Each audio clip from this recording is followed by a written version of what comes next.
Hello again, everyone. So today I'm going to be responding to the comment section. Some time ago I did a video over MPC compressor types. I explained each compressor type, but evidently I left one out. L Brown 7164 says, "Good job," or "Good video. You forgot to cover the air channel strip." And you're right, I did. I completely left that one out. So I figured today I'd go back and cover it. So let's take a look. All right, guys, so let's go ahead and get started. So what I've done is I've composed a simple drum arrangement.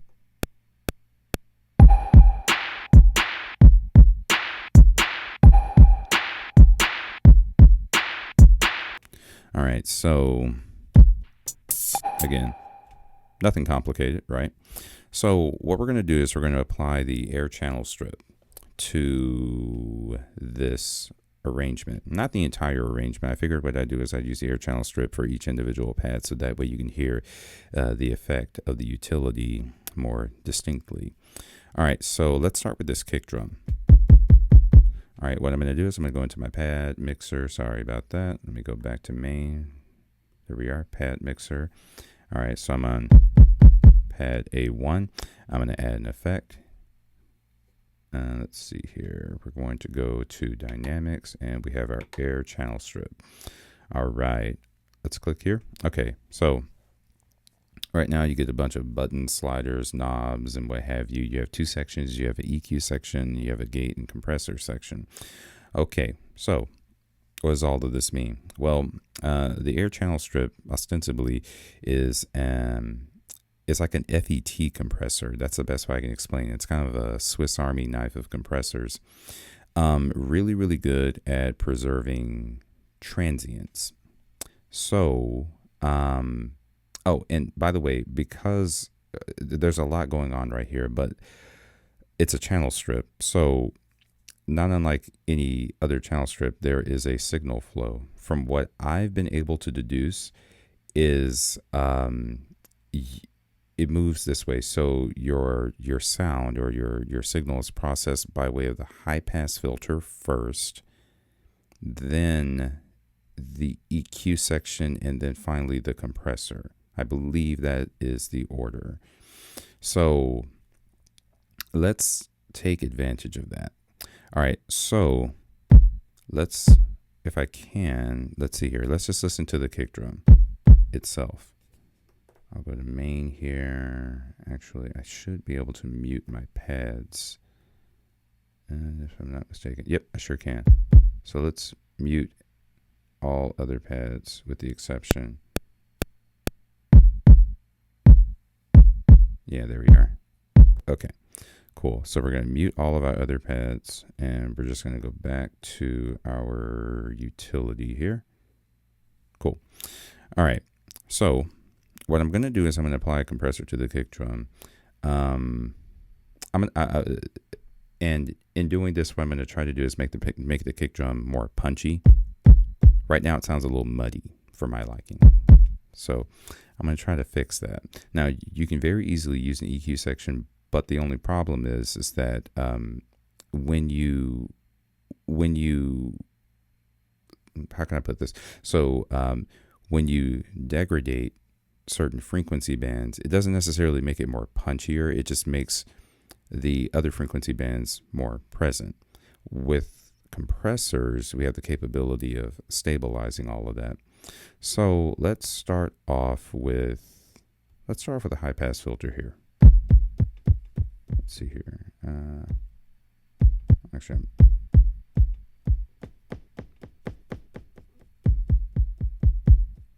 so I can get rid of some mud doing that. But let's see here. Dial it up to about 300. Whoa, that's not a kick drum at all. Let's see here. Let's stop it at about 100 there. All right, now let's go over to our compressor section here. So we have two components here. We have our gate and we have our compressor. We'll worry about the gate a little bit later on, but actually I may do a separate video for the gate because this is actually pretty cool. But let's talk compression for a moment. Let's move our Q links over so we have our compressor threshold here. So in my compression explanation video, I explain all of these features: threshold, ratio, attack, release. I'll do a quick recap. Okay, so the threshold is the decibel level at which the compressor activates. The ratio basically tells us, how can I put this? So so if I set the ratio for 2 to 1, for every 2 decibels of gain that enter the compressor, only 1 decibel is audible. So again, this is the gain reduction component of it. Attack, this tells us how long it takes the compressor to activate, and release tells us how long it takes for the compressor to deactivate. And the best way I can describe compressors is they take loud things and make them soft, and soft things and make them loud. Basically, it just kind of stabilizes the overall signal. So let's see what we can do with this kick drum. All right,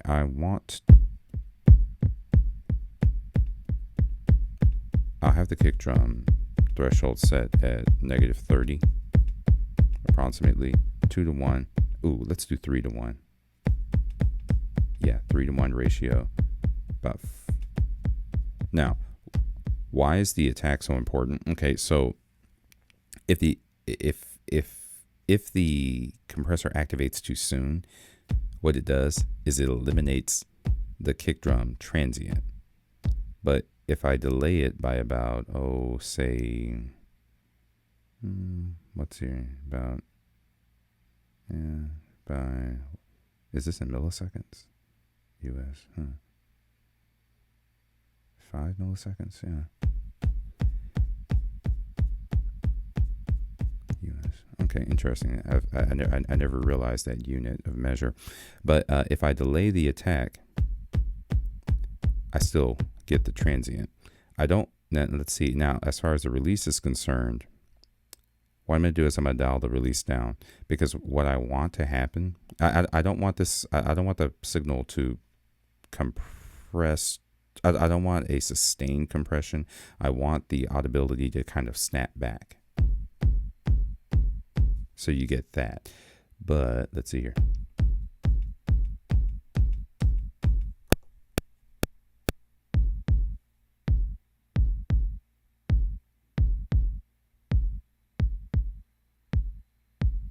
So kind of want a little grit there. Make it punchy. All right. Let's apply some makeup gain here.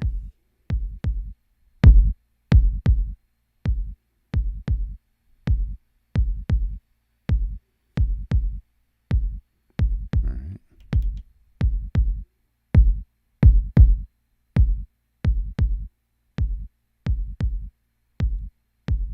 Perfect. All right. So that's okay. So got all that taken care of. High pass filter, compressor. All right, let's make some EQ adjustments here. All right.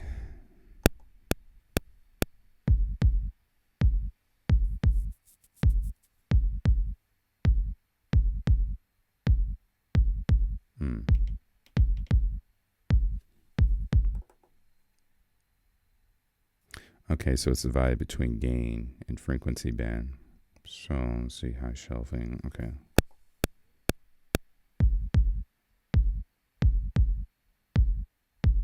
Not a lot of highs there, but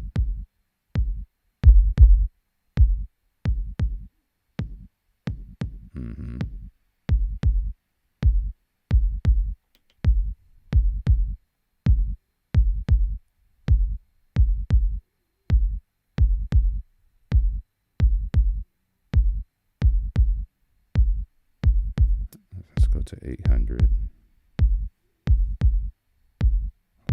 There we are. See if I can get rid of some of those.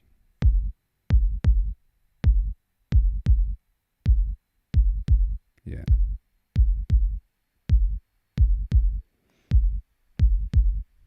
So why did I choose 800? Well, so there are these frequency bands that the human ear are sensitive to and see, and those, I wouldn't necessarily call them irritating, but they're more apparent when it comes down to human empirical sensory, right? So those frequency bands typically range around 800 to 5,000 hertz.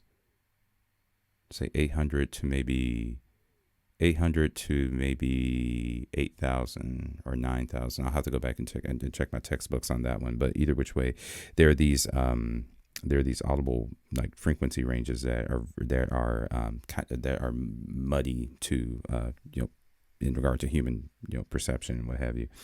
But anyway, let's see here.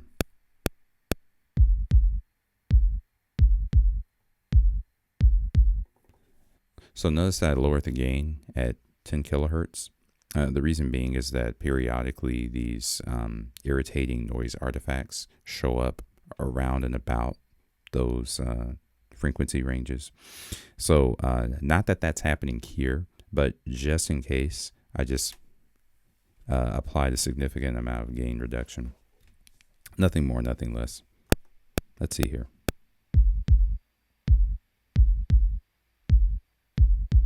Perfect. Let's turn on and off and make a comparison.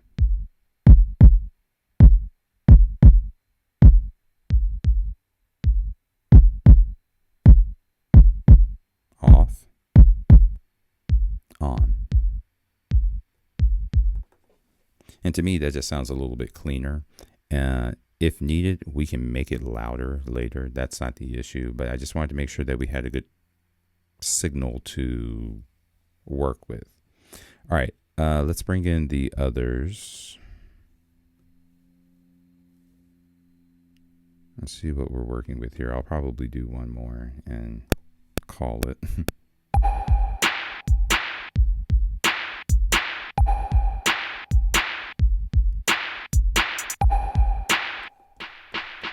Okay.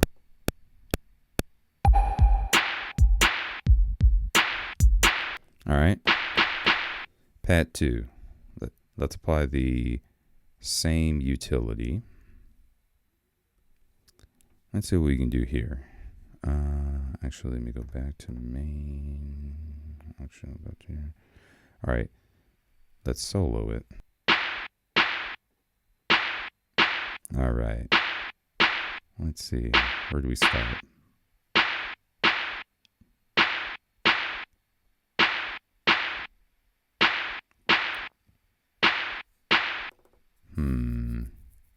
So let's start with a high pass filter this time around. Let's roll off some of those low frequencies that we don't need. Anything that's going to compete with the kick drum. I could also sidechain that, and you guys know I'm great on that, but let's go old school today. Actually, sidechaining is kind of old school, but you know.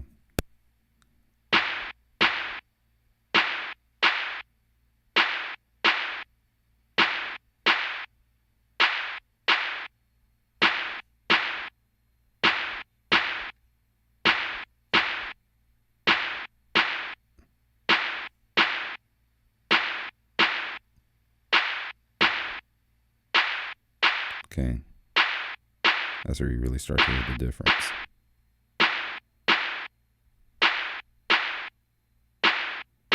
Okay.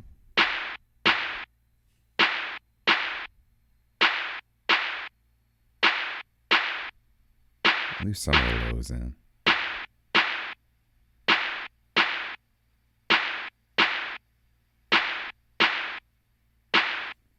Okay.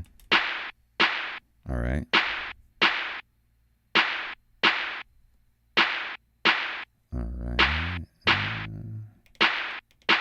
All right, let's manipulate the EQ a bit here. Oops.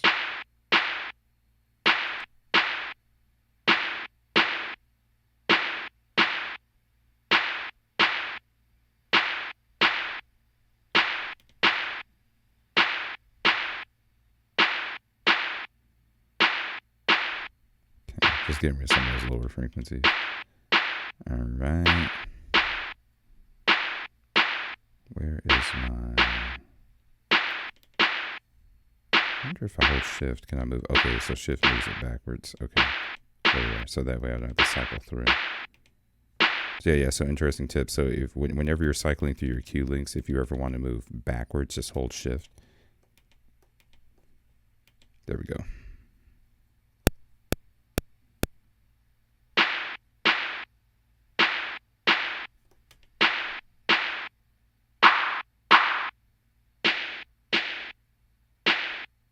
Nice and snappy.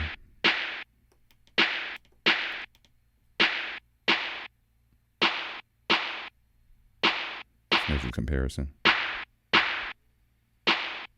Okay. Now I'm getting my snappiness. I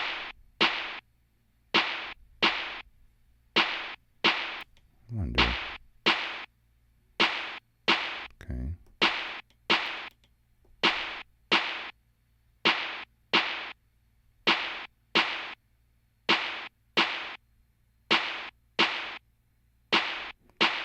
Now typically I would reduce the gain at that on that particular frequency band, but I just kind of like the way it sounds. At some point you start using your ears and you stop looking at the numbers. All right, let's try this again. All right, now let's stabilize this. Lower the threshold. There we go. Oh, it's kind of decapitating it there. All right. 2 to 1 now. Same with the attack, but I want to snap back. There we are.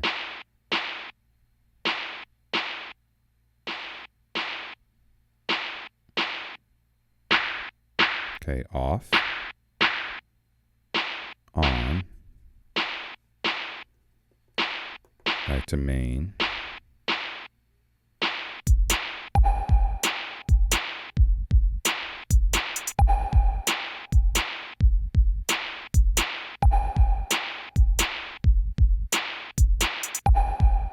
Okay, now, I'll check. Let's see what we can do.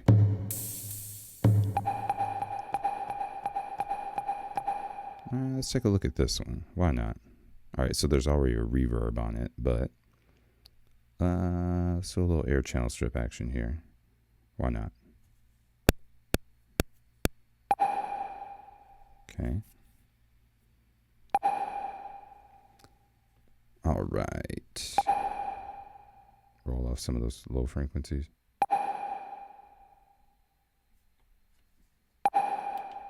Okay, let's see here. Now the gain there.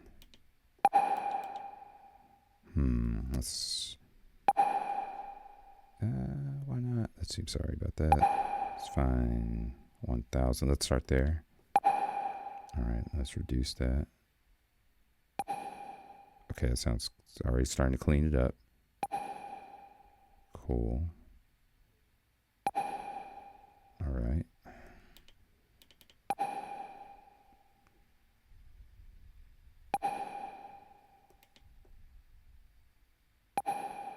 One of my favorite EQ types are the Pultecs. I think yeah, you can find those. Yeah, UAD does those. UAD has like a really, really good Pultec EQ.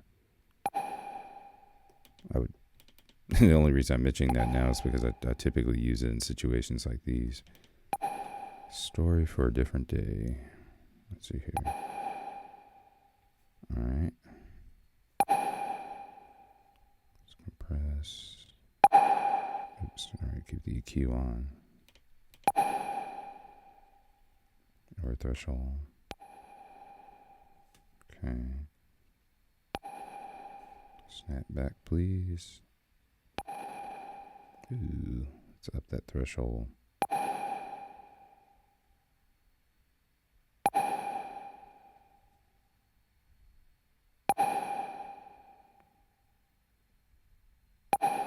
Two to one. Why not? Let's preserve that transient. Actually, yeah, let's do it that way. A little bit more.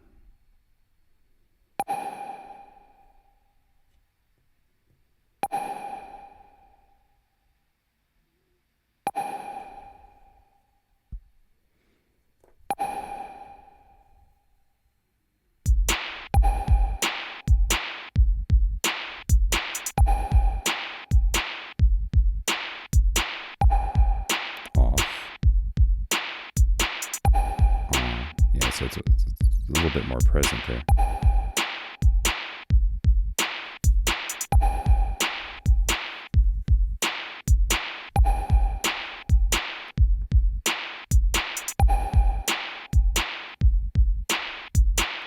So in summary, the air channel strip is pretty much your Swiss Army knife of compressors, a good overall go-to compressor when it comes down to preserving the quality of your sound, all the while not sacrificing those more prominent attributes of the sound, the things that make the sound special.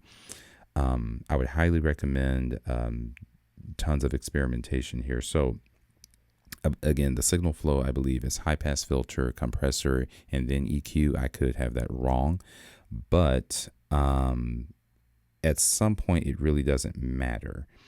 And this is where experimentation comes into play. So again, pay attention to your numbers, pay attention to your frequency bands, your frequency ranges, and know what those are. But ultimately, use your ears, because that's what matters, right? And one thing I always try to tell people is that compressors are for your audience, not necessarily for you. When you're really, really close to a project, sometimes it's hard to hear those slight nuances when you're changing parameters. But just keep in mind the audience. Is this comfortable for my audience? Will it induce listening fatigue or anything uncomfortable? So yeah, that's pretty much it. And again, I liken this to an FET compressor, just due to how it handles transients. But that's just my 2 cents on the matter.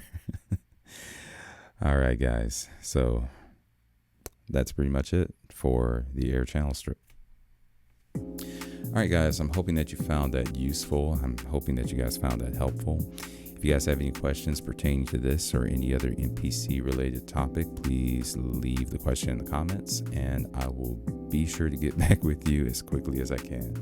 All right. Thank you guys so much, and I'll talk with you soon.